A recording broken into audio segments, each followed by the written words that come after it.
સંત સપૂત ને તુંબડા અને ત્રણેયનો એક સ્વભાવ, ઈ તારે પણ ડૂબાડે નહીં એને તાર્યા ઉપર ભાવ, ઈ તારે પણ ડૂબાડે નહીં એને તાર્યા ઉપર ભાવ. સંત છે ને ઈ કોઈ દિવસ કોઈને શ્રાપ ન આપે. એનું હૃદય તો કોમળ હોય, એને તો બીજાને ઉગારવાનો ભાવ હોય, એને તો તારવાનો ભાવ હોય. સંત ઈ કોઈ દિવસ કોઈને ડૂબાડે નહીં. સંત કોઈ દિવસ કોઈને શ્રાપ ન આપે. અને કદાચ કોઈ સંતને સંતાપે અને ઈ પોતે પછી શ્રાપિત થાય અને એને ભોગવવું પડે, એ વાત અલગ છે. અને જેણે જેણે સંતોને સંતાપ્યા છે એ કોઈ દિવસ આ દુનિયામાં સુખી રહી નથી શક્યા. બાકી સંત છે એ કોઈને શ્રાપ ન આપે. સંતનું હૃદય તો કોમળ હોય, સંતોનો સ્વભાવ છે એવો જનેતાની ગોદના જેવો. પણ એક ડગલું મેં આગળ ભાળ્યા ઈ જનનીથી જગ સંત, પણ માત હુડાવે અને સંત જગાડે એને ભેળવી દે ભગવંત. સંતોનો સ્વભાવ છે એવો જનેતાની ગોદના જેવો. સંતોનો સ્વભાવ, એનું હૃદય ઈ તો કોમળ હોય, માના ખોળા જેવું કોમળ હોય હૃદય. અને એવો જ એક મહાન સંત, અદ્ભુત સંત, જેનું અદ્ભુત જીવન છે, એવા સંત શ્રી દુખીશ્યામ બાપાના ઇતિહાસની આપણે વાત કરવી છે. એના પરચાઓની આપણે વાત કરવી છે. એની ભક્તિ કેવી હતી એની આપણે વાત કરવી છે. અને એમ કહેવાય છે કે દુખીશ્યામ બાપુ આવું નામ શા માટે પડ્યું, એ ક્યાંથી આવ્યા અને સૌરાષ્ટ્રમાં શા માટે એને આવવું પડ્યું, અને બધા જ સંતો સૌરાષ્ટ્રમાં જ કેમ આવે છે? કારણ કે પ્રૌઢ સિંધુ પરે જુગતી પશ્ચિમે મધ્યમાં ઈ એશિયાની ngટારી, અને હિન્દ દેવી તણી કમર પર ચમકતી દલકસી ત્રિક્ષ્મ જાયને કટારી. અરે પહાડ ઉન્નત મુખે ઈ કીર્તિ ઉંચારતા, ઈ ગરજતી જલનિધિ ગાન ચરણી, ઈ ભલી ભારતી ભૌમની વંદુ તનયા વડી, તને ધન્ય હો ધન્ય સૌરાષ્ટ્ર ધરતી. આ સૌરાષ્ટ્રની ધીંગી ધરતી હજારો વર્ષના જૂના ઇતિહાસને પોતાના પેટાળમાં રાખીને બેઠી છે. એવી આ ધીંગી ધરતીમાં એમ કહેવાય છે કે સંત દુખીશ્યામ બાપુ થયા. આજે એનો આશ્રમ છે એ ભાવનગરથી આપણે તળાજા જઈએ ત્યાં વચ્ચે ભંડારિયા નામનું જે ગામ આવે છે, તળાજાથી 30 કિલોમીટર થાય અને ભાવનગરથી પણ 30 કિલોમીટર થાય એવા અંતરે એ ભંડારિયા નામનું ગામ છે. એ ભંડારિયાના છેવાડે એમ કહેવાય છે કે જાગનાથ મહાદેવના જ્યાં બિરાજણા છે, જ્યાં ભગવાન ભોળિયોનાથ છે એ બિરાજે છે. અને એવી જગ્યા, એવી પવિત્ર જગ્યામાં સંત શ્રી દુખીશ્યામ બાપુનો એ આશ્રમ છે. જાજો અને દર્શન કરજો. આજે 24 કલાક અનક્ષેત્ર શરૂ છે અને બાવલિયાએ ટુકડો, ત્યાં હરી ટુકડો એ મંત્ર લઈ અને એમ કહેવાય છે કે ટુકડો શરૂ કર્યો હશે. એની તપસ્યા કેવી હશે એના ઇતિહાસની જો આપણે વાત કરીએ તો મૂળ તો દુખીશ્યામ બાપુ છે ઈ કાશી બાજુથી આવેલા, પણ કાશીથી 30 કિલોમીટર દૂર બેનીપુર નામનું જે ગામ છે ત્યાં શુક્લ બ્રાહ્મણ સુશીલા દેવી, અને સુશીલા દેવીને એમ કહેવાય છે કે એને ખોળે ઈ આ મહાન સંત અવતર્યો. વિક્રમ સંવત 1869 સાલ, અને એમ કહેવાય છે કે આ દીકરાનો જન્મ થયો. એનું નામ ગણેશ દત્ત રાખવામાં આવ્યું. આપણા જે દુખીશ્યામ બાપુ છે એનું નામ જ ગણેશ દત્ત, અને એ ગણેશ દત્ત છે એમ કહેવાય છે કે ભક્તિમય જીવન જીવતો, કારણ કે પોતે શુક્લ બ્રાહ્મણ છે, એની અંદર ભક્તિ તો હોય જ, એ તો જન્મજાત છે. પણ આ તો કંઈક જૂના યુગનો ઓલિયો હશે, અને એ બાળપણથી જ એવી ભક્તિના રંગે રંગાઈ ગયેલું ભાઈઓ. એને તો ચોપડી ખોલે તો એમાં રામ દેખાય, અને રમકડા રમે ને તો ઈ માટીના ગારાના એમ કહેવાય છે કે રમકડા બનાવે તો રામની મૂર્તિ બનાવે, હનુમાનજીની મૂર્તિ બનાવે, ભગવાનની મૂર્તિ બનાવે, બાકી બીજી કોઈ રમત નહીં. એ ધીરે ધીરે ધીરે ગણેશ દત્ત છે એ મોટો થતો જાય છે અને બરાબર 11 વર્ષની ઉંમર થઈ અને એ વખતે એમ કહેવાય છે કે સાક્ષાત ભગવાન કાશી વિશ્વનાથ છે ઈ એને મળે છે. ભગવાન કાશી વિશ્વનાથ પ્રગટ થઈ અને એમ કહેવાય છે કે એક ધોતી આ ગણેશ દત્તને આપી. એ વિશ્વનાથે ધોતી આપ્યા પછી નક્કી કરી લીધું ગણેશ દત્તે કે હવે આ દુનિયાનો સંસાર ભોગવવામાં આપણને રસ નથી, આપણે તો ઈશ્વરની ભક્તિ કરવી છે. એમ કરી અને પોતાના ઘરેથી નીકળી જાય છે અને હાથમાં માળા લઈ અને એમ કહેવાય છે કે સાધુ એ 11 વર્ષની ઉંમરનો નાનકડો એવો સાધુ એ ગણેશ દત્ત એનું નામ, અને એ હાથમાં માળા લઈ અને નીકળી ગયો છે અને ભગવાન વિશ્વનાથે આપેલી એ ધોતી લઈ અને એ સંત નીકળી ગયો હશે તો વિચાર કરજો એ 11 વર્ષની ઉંમરે નીકળ્યો હશે એ સાધુ રૂડો કેવો લાગતો હશે. અને એ વિચરતા વિચરતા દિલ્હી પહોંચ્યા ભાઈ.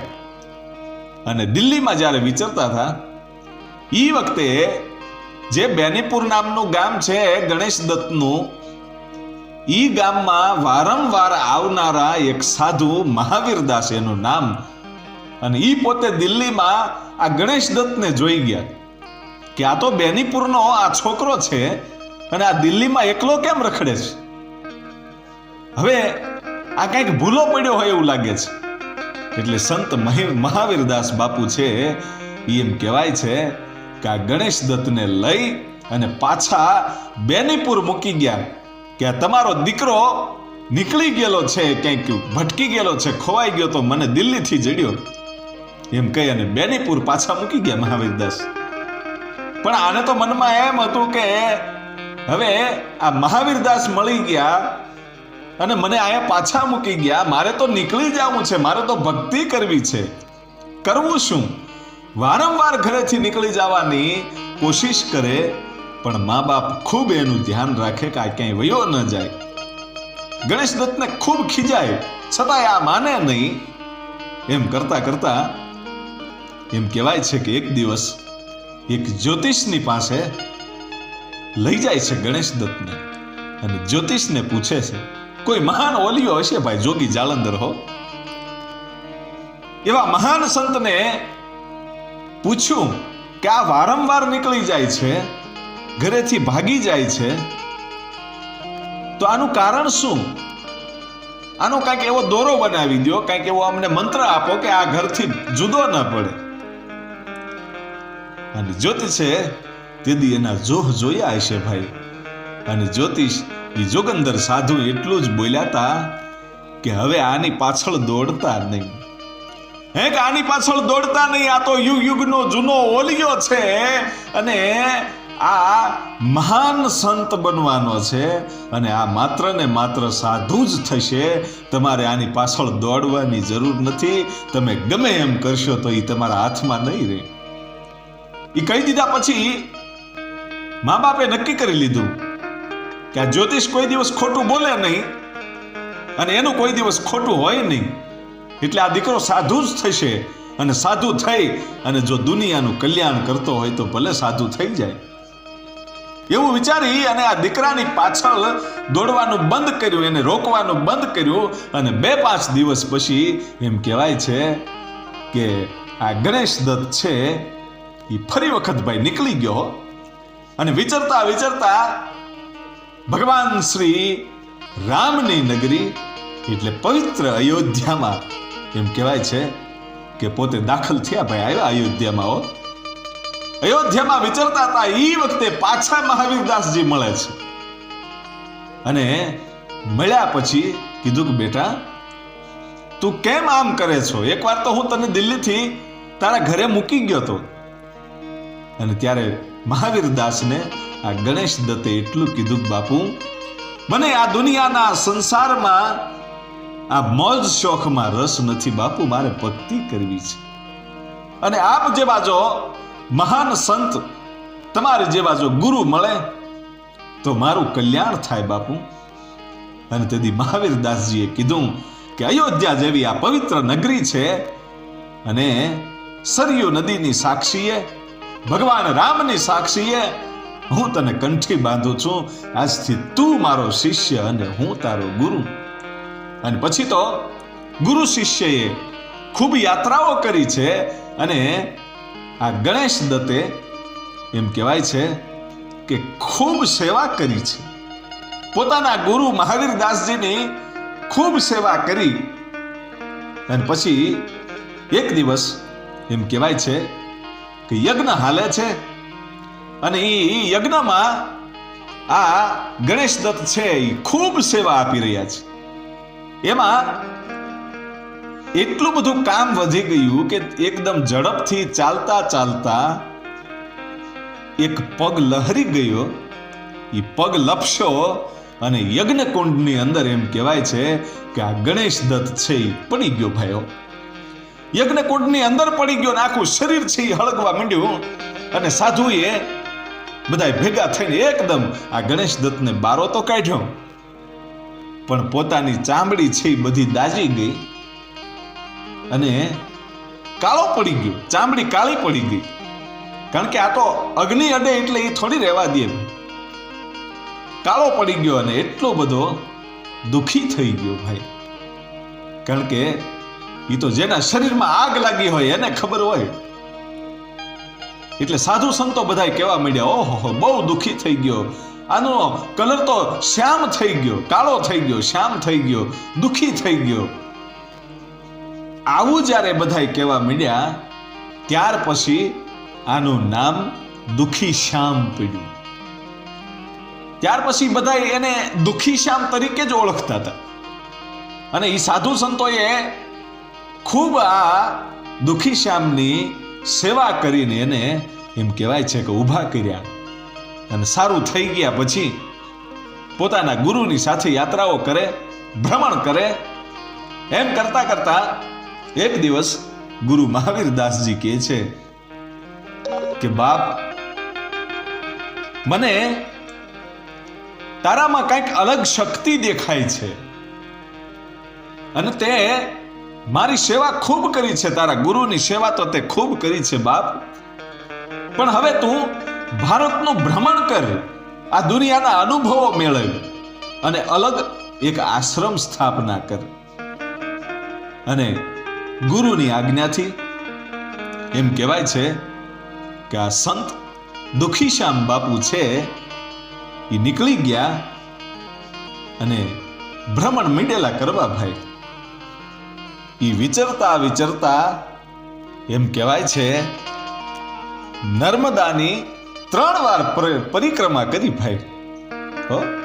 નર્મદાની 3 વાર પરિક્રમા કર્યા પછી એ ભ્રમણ કરતા કરતા કિષ્કિંધામાં આવે છે અને કિષ્કિંધામાં 42 દિવસ સુધી હનુમાનજીનું અનુષ્ઠાન કર્યું અને સ્વયં ભગવાન હનુમાનજી મહારાજ છે એ પ્રગટ થયા ભાઈઓ. મેં દાસ તુમરો રામ કો તુમ દાસ ખલદલ ગંજનો ગદભૂત પરાક્રમરો હરિદલ શુલ ભય ભવ ભંજનો દિલ રંજનો દિન દુખી જન કો ભગત જન કો ભય હરન ગાયો ઉગારી લીજે શરણ તુમ હોય શરણ શરણ રઘુનંદન આનંદ કંદ કો ઈ દુખ ભર્યો રન કે લરણ में લક્ષ્મણ બચાવે અને કવન લાગ્યો બાન શુદ્ધિ ક્યો બને તો સંજીવની લાગે ઉઠાગે ગિરી ગગને ગમન કર સંતાપ બજરંગી પ્રભુ રીજે સિંધ में સમન કરે. એવો ભગવાન રામનો દાસ એટલે હનુમાનજી મહારાજ છે એ સ્વયં પ્રગટ થયા ભાઈઓ, સ્વયં પ્રગટ થયા અને હનુમાનજી મહારાજે કીધું કે સાધુ તમે મારું અનુષ્ઠાન કર્યું છે, 42 દિવસ સુધી અનુષ્ઠાન કર્યું છે, હું તમારી ઉપર ખૂબ રાજી થયો છું, તમારે જે જોઈએ માંગી લ્યો. અને તેથી આ દુખીશ્યામ બાપુ એટલું જ બોલ્યા હતા કે પ્રભુ કાંઈ પ્રાપ્ત કરવા માટે આ ભક્તિ નથી કરી, અનુષ્ઠાનો કાંઈ માંગવા માટે નથી કરી, હું તો સાધુ છું, મારે કાંઈ માંગવાનું જ ન હોય ને મારે કાંઈ જરૂર ન હોય, બસ હું તો માત્ર ને માત્ર ભક્તિ કરવા માટે આ બધું કરું છું. અને તેથી હનુમાનજી મહારાજે કીધું તું કે નહીં, તમે માંગી લો, તમારે જે જોઈએ માંગી લો. અને હનુમાનજીએ બહુ કીધું ને ત્યારે દુખીશ્યામ બાપા એટલું કહે છે કે તો મને તમારા રામની સભા બતાવો, કે તમારા રામની સભા બતાવો. અને તેથી હનુમાનજી મહારાજ છે એને રામની સભામાં લઈ જાય છે ભાઈઓ.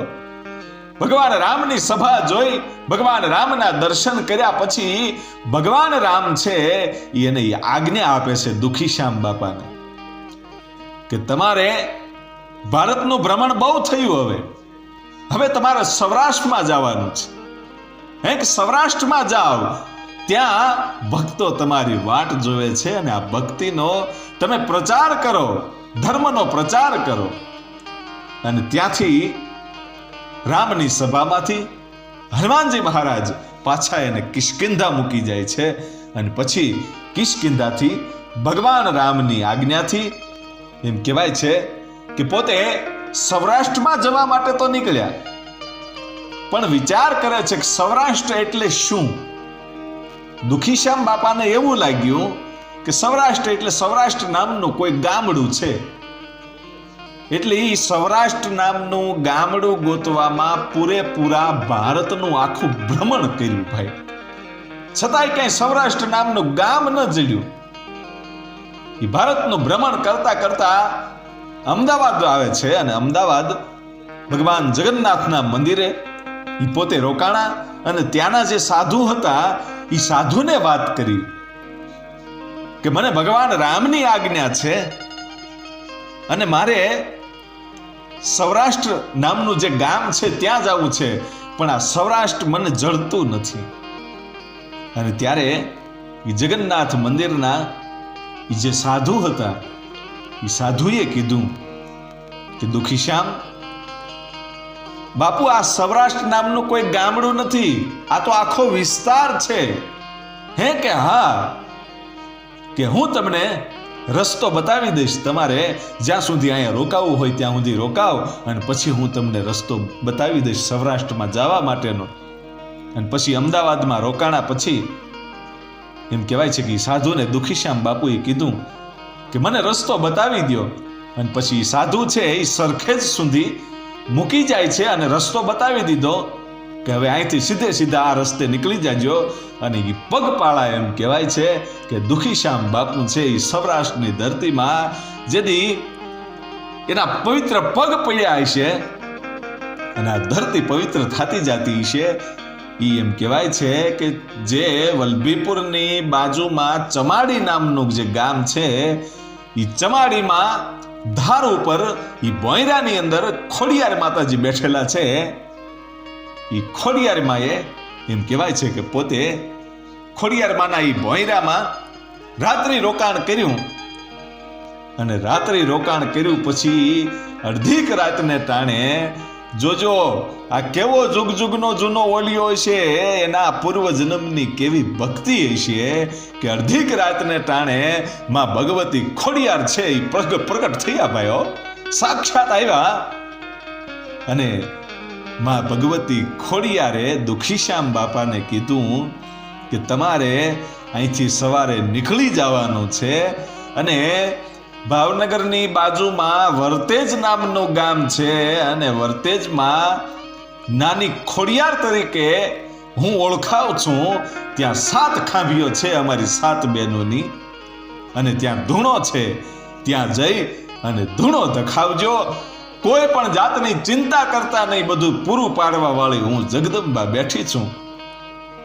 અને પછી બીજા દિવસે હવારમાં એમ કહેવાય છે કે ઈ ચમાડીના ડુંગરા ઉપર જે ભોંયરું હતું એ ધાર ઉપર ભોંયરેથી નીચા ઉતરી માં ભગવતી ખોડિયારને પગે લાગી વંદન કરી અને ઈ સંત છે ધીરો ધીરો ધીરો ધીરો ભાવનગર બજો હાલતો થયો ભાઈઓ.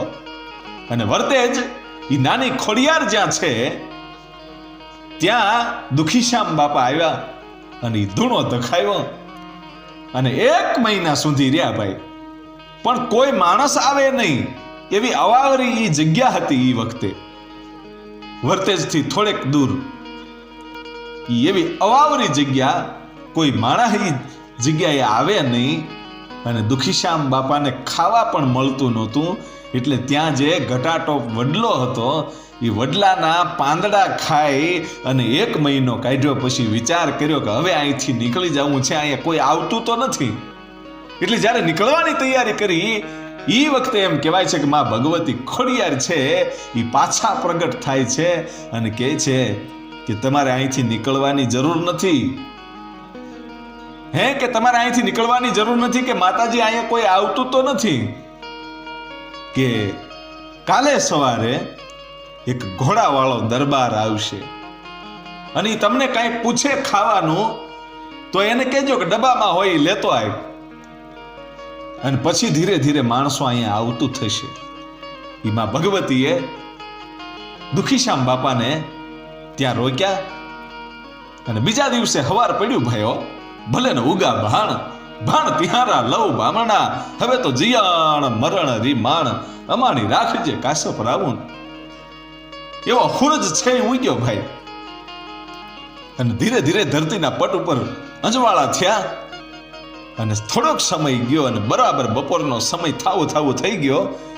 એ વખતે વર્તેજના એક જીલુભા કરી અને ગોહિલ દરબાર છે એ પોતે ઘોડો લઈ અને નીકળ્યા અને સાધુની સામે નજર ગઈ ભાઈ, દુખીશ્યામ બાપાની સામે. એટલે એમ લાગ્યું ઓહો, આ સાધુ તો ઘણા સમયથી મહિના દીથા અહીંયા રહે છે, આને કોઈ ખાવાનું પૂછતું હશે કે નહીં.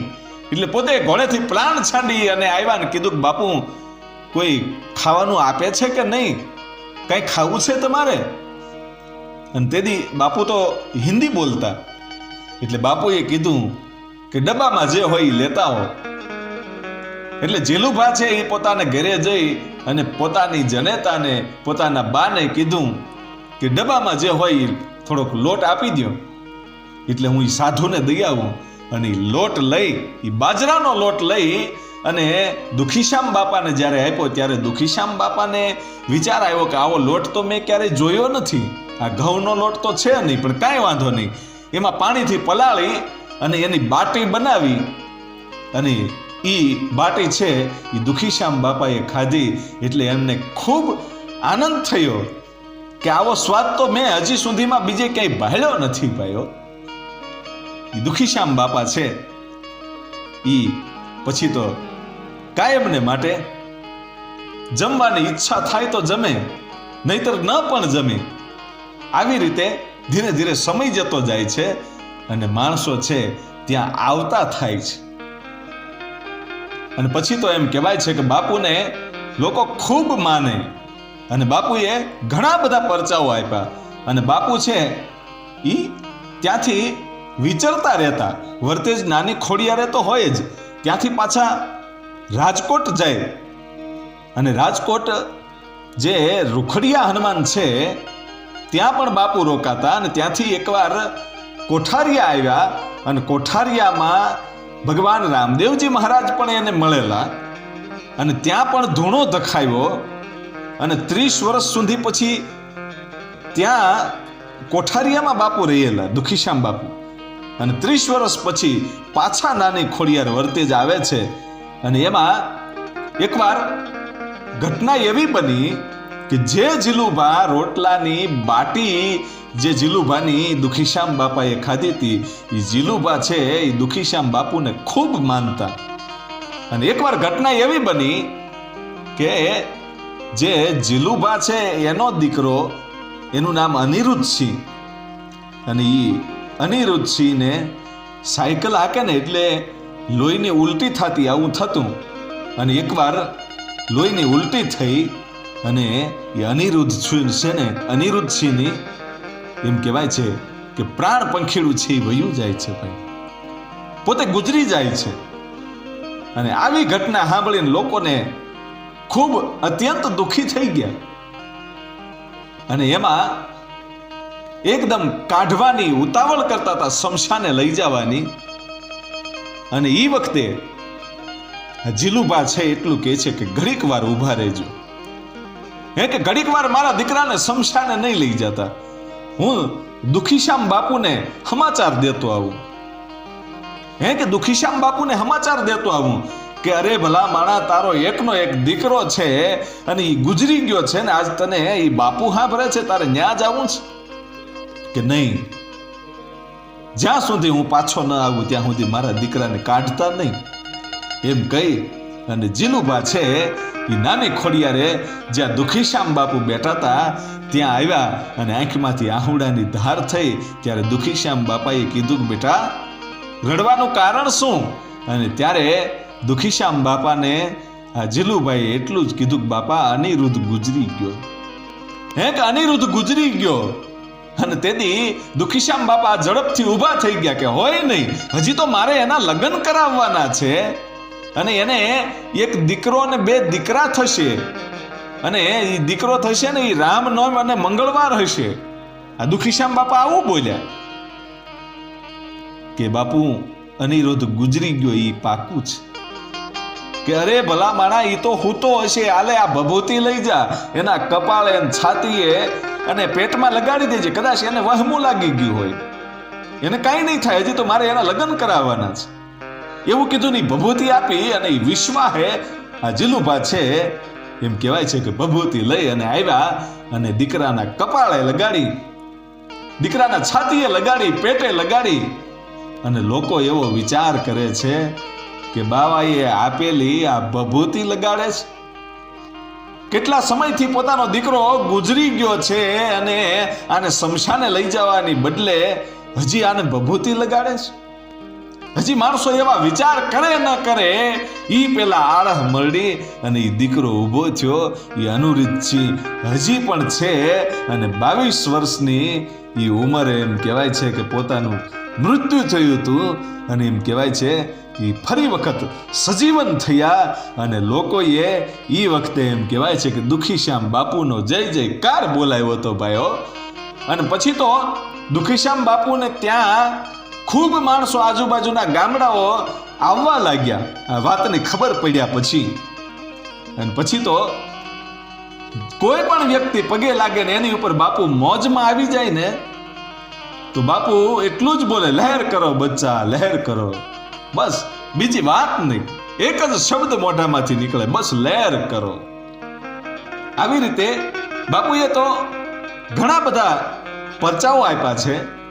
એમાં વર્તેજના એક રઘુવીરસિંહજી એણે બાપુને કીધું કે બાપુ ગરીબાઈ જાતી નથી, હે કે ગરીબાઈ જાતી નથી, કાંઈ ધંધા રાગે પડતા નથી. ત્યારે દુખીશ્યામ બાપાએ કીધું કે વર્તેજ છોડી દે, બીજું તારે કાંઈ કરવાની જરૂર નથી.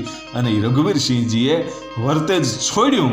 ત્યાર પછી એમના ધંધાઓ બધા ખૂબ રાગે પીડ્યા અને એ ખૂબ બાપુને આજે પણ માને છે.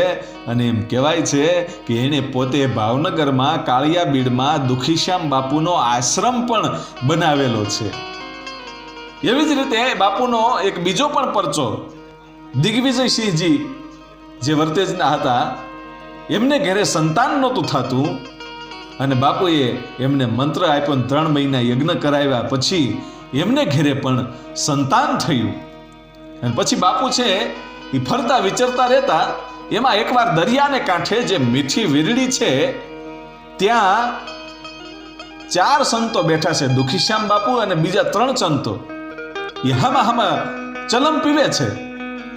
એમાં દુખીશ્યામ બાપુના હાથમાંથી ચલમ ઓટોમેટિક ખેંચાઈ ગઈ અને બાપુએ જોયું કે આ ચલમ કોણ ખેંચી ગયું. એટલે એવું લાગ્યું કે કોઈ અદ્રશ્ય શક્તિ છે ઈ આ ચલમ ખેંચે છે. અને બાપુએ હાથમાં પાણી લીધું ને કીધું કે હામો આવી જા, જે હોય નહીતર ભસ્મ કરી દઈશ.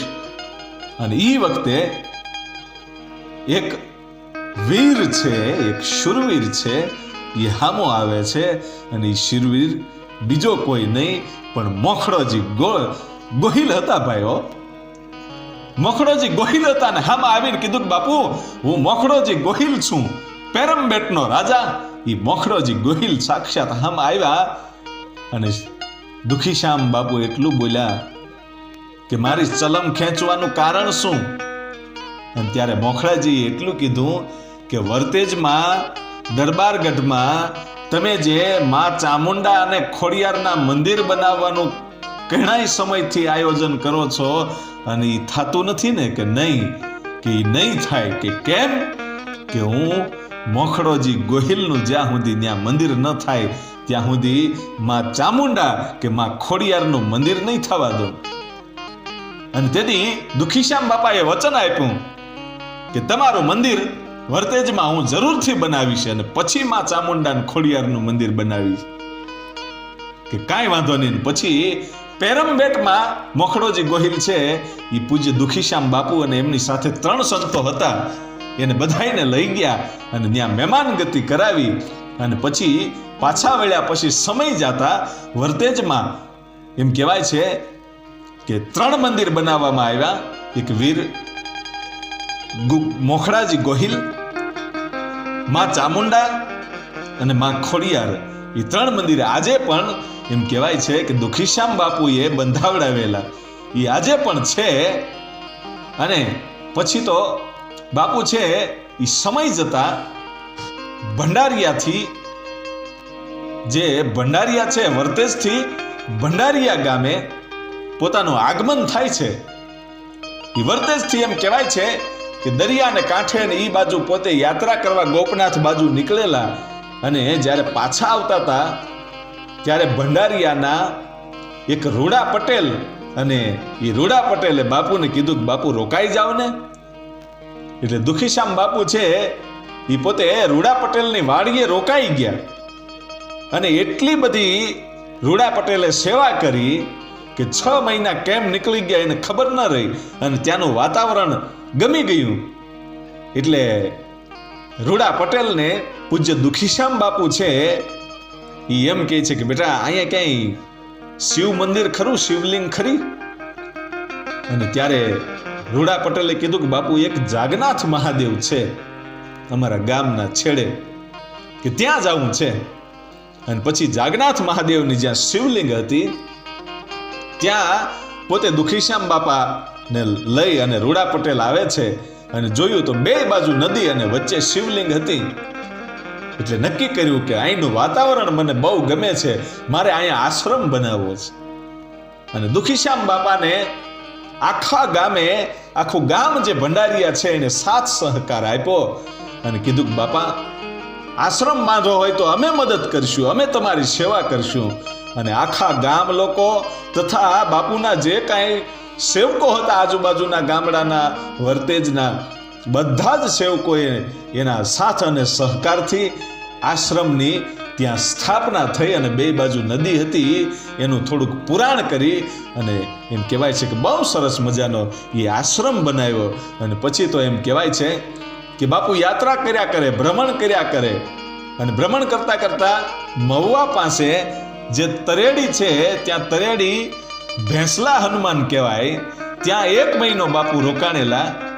અને 5 પીપળા નામનું જે ગામ છે ત્યાં 3 વર્ષ બાપુ રોકાણા.